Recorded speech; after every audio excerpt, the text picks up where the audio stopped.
Le sujet pour le tutoriel d'aujourd'hui, c'est les filtres.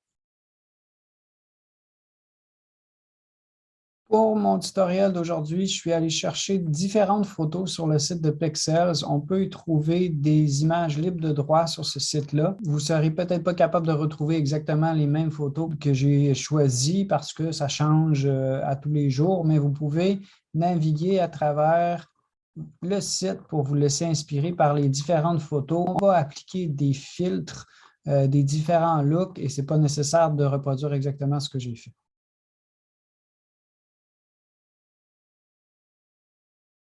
OK, j'ai plusieurs différents looks que je vais vous présenter aujourd'hui. Ce sont tous créés à l'aide de filtres. Énormément de possibilités avec les filtres, différentes recettes. Vous pouvez trouver plein de tutoriels en ligne. Je vais vous montrer quelques exemples. L'important, ce n'est pas de retenir ces recettes-là, mais c'est juste comprendre le principe de comment les fils sont appliqués, puis ensuite d'explorer par vous-même les possibilités avec vos propres photos. Donc, je vais juste vous en montrer quelques-unes ici, là. Vous pouvez voir qu'on a ici un flou de mouvement avec un peu de texture qui a été rajouté. Un effet un petit peu de pointilliste ici, un effet un petit peu pixelisé, un effet de texture, de canevas, etc., etc. Là, il pourrait en avoir des tonnes. Si je pars avec une image toute nouvelle, comment je peux arriver à ça? Bien, premièrement, ce que je vais faire, c'est vous expliquer un petit peu les filtres, où ça se trouve, puis comment les appliquer, puis ensuite, on ira un petit peu plus loin. OK, je vais ouvrir cette image-là que j'ai appelée Look 1. Ça, c'est l'image de départ. En dessous, j'ai la recette terminée. Au-dessus, ici, je recommence à zéro là, pour qu'on puisse le faire ensemble ou faire quelque chose de semblable. La première chose à savoir, c'est que les filtres, ça se trouve être dans le menu filtre, évidemment. Ensuite de ça, qu'il y a plusieurs différentes catégories de filtres qu'on peut appliquer. Donc, je ne vais pas vous les montrer tous, mais on va en regarder quelques-uns. Peut-être la première chose que je pourrais aller voir, c'est ce qu'on appelle la galerie de filtres. La galerie de filtres, c'est quelque chose qui existe depuis longtemps dans Photoshop. C'est une série d'effets, si on veut, là, qui va nous permettre d'appliquer plusieurs différents effets, puis ajuster et paramétrer ces effets-là. Donc, quand vous cliquez sur Galerie des filtres, vous arrivez dans une fenêtre comme ça. Dépendamment de la taille de votre image, vous pouvez être très, très zoomé. Comme là, je vois juste un peu du coin de l'oreille de la madame dans mon image. Mais si je dézoome, soit avec mon raccourci commande moins ou avec la petite icône ici dans le bas, je peux voir, disons, une version. Là, je suis tombé sur, vous n'aurez peut-être pas le même résultat du premier coup que moi, là, parce que moi, Photoshop va se rappeler du dernier que j'ai utilisé, puis je suis en ce moment sur un qui s'appelle découpage. Mais à titre d'exemple, c'est intéressant de le regarder. Là, vous voyez que ça fait un effet où est-ce que les zones de couleurs sont découpées. Puis, le paramétrage se fait ici à droite complètement. Je peux décider du nombre de niveaux de ces zones de couleurs-là. Je peux en avoir plus ou moins. Puis, je peux aussi jouer avec le niveau de simplicité ou de complexité de ces zones-là pour avoir quelque chose qui a l'air très, très différent, là. Et la fidélité au contour, etc. Vous voyez que tous les looks que j'essaye, c'est bien pour l'exploration parce qu'on voit tout de suite là, en direct l'effet que ça va nous donner. Puis cet effet-là n'est pas appliqué tant et aussi longtemps que je ne dise pas OK. Si jamais je veux en essayer un autre, j'ai tout simplement à cliquer sur un autre filtre. Je passe maintenant de découpage, puis je vais cliquer sur aquarelle. Ça peut prendre un certain temps avant que ça l'apparaisse, mais éventuellement, vous allez voir la prévisualisation. Puis là, évidemment que les paramètres pour aquarelle ne sont pas les mêmes que pour découpage. Ici, on parle de détails, d'ombre, puis de texture avec lesquels je peux jouer. Ensuite de ça, vous voyez qu'il y a plusieurs différents ensembles. Bon, il y a toutes sortes de looks que je peux regarder. Quoi d'autre que je peux faire ici? Je pourrais ajouter plus qu'un filtre à la fois, comme par exemple si je voulais une combinaison de vitrail plus effet mosaïque. Là, je fais un peu n'importe quoi, là, ça ne donne pas un beau résultat. Mais si je faisais vitrail, puis je voudrais en rajouter un autre, au bas de l'interface ici, j'ai un petit bouton plus. Là, ça va me donner 2 fois le même effet, mais si je change, bien là, j'ai une combinaison de vitrail puis craquelure. Donc, toutes mes petites zones de vitrail vont avoir des craques à l'intérieur, puis ça va me donner ce look-là, etc. Le problème avec ce qu'on est en train de faire maintenant, c'est que cette technique-là, elle est destructrice. C'est-à-dire que je vais transformer les pixels de mon image de façon permanente.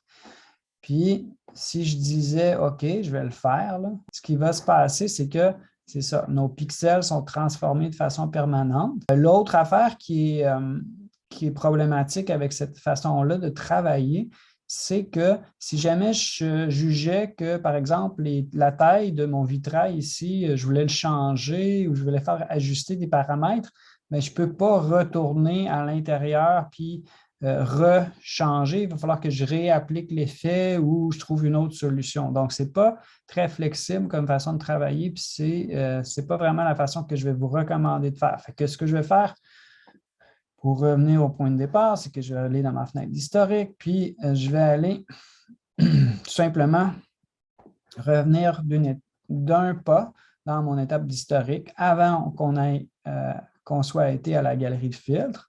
Puis, je vais aller ici dans le menu Filtres, puis je vais voir ici une commande qui s'appelle « Convertir les fils pour les filtres dynamiques ». Donc, qu'est-ce que ça veut dire, cette commande-là? C'est que ça va transformer notre calque en objet dynamique. Qu'est-ce que c'est qu'un objet dynamique? Bien, si vous ne l'avez pas vu dans un autre tutoriel, c'est juste, dans le fond, une copie de notre fichier original. Ce que je vais faire ici ne sera pas destructeur.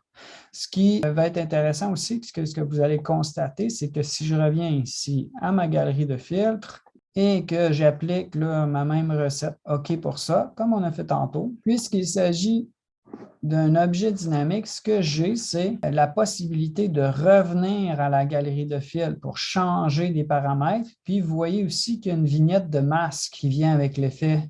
Donc, potentiellement, ce que je peux faire, c'est travailler dans cette vignette de masque-là pour dire, bien, mon effet, je veux l'appliquer sur seulement l'arrière-plan, par exemple, ou seulement l'homme et pas la femme. Ça, ici, ce que je suis en train de faire, là, travailler sur le masque, si ça ne vous dit rien, bien, je vous invite à aller voir le tutoriel qui parle justement des masques, où est-ce qu'on vous explique comment travailler sur une vignette de masque. Parce que la technique qu'on est en train d'utiliser, ça combine les filtres et les masques. Ce que je voulais vous montrer, c'est d'autres filtres qui peuvent être intéressants à essayer. Donc, en dehors de la galerie des filtres que je viens de vous montrer, un que peut-être que les gens aiment utiliser ou qui est populaire, c'est celui qui se trouve dans la catégorie pixelisation et il s'appelle Mosaïque. Puis la raison pourquoi il est populaire, c'est qu'il permet de faire un look pixelisé. Je vais vous montrer ce que je veux dire. Donc, dans la catégorie pixelisation, je vais cliquer sur Mosaïque. Si j'augmente la taille du carreau un petit peu, bien, vous voyez que ça nous donne des carrés sur notre image. Donc, ça peut donner pixelisé, un look vieille image. Ça peut nous permettre, si c'était plus une illustration qu'une photo, ça pourrait nous donner une illustration qui a l'air pixelisée ou rétro, là. Donc, ça, c'est un look. Quand on dit OK, encore une fois, ça vient avec un masque, donc je ne suis pas obligé de l'appliquer sur toute l'image au complet. Je pourrais aller, par exemple, me créer un pinceau carré, puis en enlever des portions pour avoir une combinaison de parties de l'image qui vont être pixelisées et d'autres pas. Un autre qui est un peu dans le même genre, OK, donc je continue avec mon processus d'exploration. Je repars avec un calque en objet dynamique. Je vais le mettre jaune pour que vous puissiez l'identifier, celui-ci. Un autre, disons, filtre qui est peut-être intéressant à essayer ou populaire, en fait, là, ça se trouve à être dans distorsion, puis ça s'appelle onde. Donc, onde, ce que ça nous permet de faire, c'est de créer, donc la prévisualisation est petite, là, c'est dommage qu'on ne puisse pas l'avoir en plus grand, mais ce que ça nous permet de faire, c'est créer un look qu'on appellerait peut-être glitch, c'est-à-dire une télévision qui serait brisée, par exemple. Vous ne le voyez peut-être pas très bien à l'écran, là, mais si je commence à jouer avec générateur, peut-être dans le petit carré ici, là, vous allez voir que mon image est en train de se déformer ou se décaler en suivant une ligne ondulée. Moi, ce que j'ai tendance à faire, c'est soit prendre que la verticale ou que l'horizontale. Je vous montre ce que je veux dire. Fait que je vais mettre la verticale à 0 ici, puis l'horizontale à 100%. Puis, je vais explorer un petit peu mes paramètres pour voir ce que ça me donne. Puis, des fois, c'est un peu du essai-erreur parce que puisque la prévisualisation est très petite, ce qu'on peut faire, c'est juste dire OK pour voir ce que ça nous donne. Donc, ça donne ce look-là. Puis si jamais on n'est pas satisfait, bien, puisque c'est en filtre dynamique, je peux toujours revenir sur l'onde puis changer des choses un petit peu. Peut-être que je veux plus de générateurs, une plus courte longueur d'onde. Et je vais dire OK, puis avoir une différente version ici. Cette image-là, elle pourrait être combinée avec une copie de mon image originale ou mixée avec d'autres avec des modes de fusion, etc., etc. Là, les possibilités sont pas mal infinies. Celui-ci, où est-ce qu'on voit les points, hein, ça peut faire penser à des techniques d'impression, là, ces petits points-là de couleur qui forment l'image. Ben, dans Photoshop, ce filtre-là s'appelle demi-teinte de couleur. Vous pouvez le trouver dans pixelisation. Je clique là-dessus. Puis, lorsqu'on l'applique, ben, c'est un vieil effet, là, fait qu'il n'y a pas beaucoup de prévisualisation, mais l'idée, c'est de jouer avec le rayon du cercle. Donc, je fais juste l'appliquer puis dire OK. Mon look numéro 3, en fait, c'est une combinaison d'images, comme vous voyez. J'ai rajouté 2 images comme si c'était peut-être une série de photos. Donc, les 2 images qui sont sur le dessus sont version originale, mais mixées avec un mode de fusion. Puis, ce qui se passe en dessous ici, c'est une série de filtres, un flou directionnel qui donne les lignes, un effet de pointilliste, puis un effet qui s'appelle passe-haut, qui sert. En fait, j'ai exagéré la valeur beaucoup, là, mais généralement, ça sert à trouver les contours. Ça donne un petit look comme ça, normalement. Mais si on exagère beaucoup, ça fait comme une espèce de lueur. On peut jouer avec, puis trouver des effets avec cet effet-là là, qui s'appelle passe-haut. Donc, un peu avec essai-erreur, je suis arrivé à cette solution-là. Je vous en montre un dernier. Ce qu'on peut faire, c'est combiner des images puis combiner nos techniques. Donc, ça ne s'arrête peut-être pas nécessairement à juste appliquer un fil, puis là, c'est fini. Dans celle-ci, j'ai masqué pour avoir juste une toute petite portion de cette image-là, puis que j'ai combiné avec des versions différentes. Où est-ce qu'il se trouve notre filtre? Ben, ce qui se trouve à être le filtre, c'est un filtre que j'ai pris dans la galerie d'effets de flou. La galerie d'effets de flou, on en a parlé quand on a fait de la retouche d'image. Ça peut être intéressant à explorer.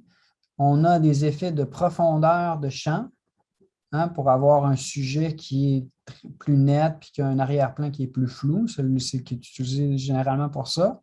Ensuite de ça, vous avez toutes sortes de flous comme le flou de diaphragme, le bascule, décentrement ou le tilt shift. Vous avez aussi le flou de tracé. Si je clique là-dessus, ce que ça permet de faire, c'est dessiner une ligne fonctionnelle ou une courbe, etc. Puis, le long de ce tracé-là, faire un flou qui donne l'impression d'un flou de mouvement. Donc, j'ai fait un espèce de petit sourire ici, là, puis j'ai mis un flou, puis vous voyez que mon image est devenue un petit peu courbée, comme si quelqu'un bougeait très vite une caméra pendant que je prenais une photo. Donc, c'est cette technique-là qui m'a permis de faire ce look-là. On voit ici, c'est une ligne qui est plus droite. Puis, j'ai combiné 2 versions, encore une fois, avec les modes de fusion, plus les images qui apparaissent par-dessus pour créer une espèce de look de vignettage, puis photo floue un peu. OK, voilà pour quelques exemples de filtres. Maintenant que vous savez un petit peu mieux comment ça fonctionne, ben c'est à votre tour d'aller explorer ça, puis créer vos propres recettes.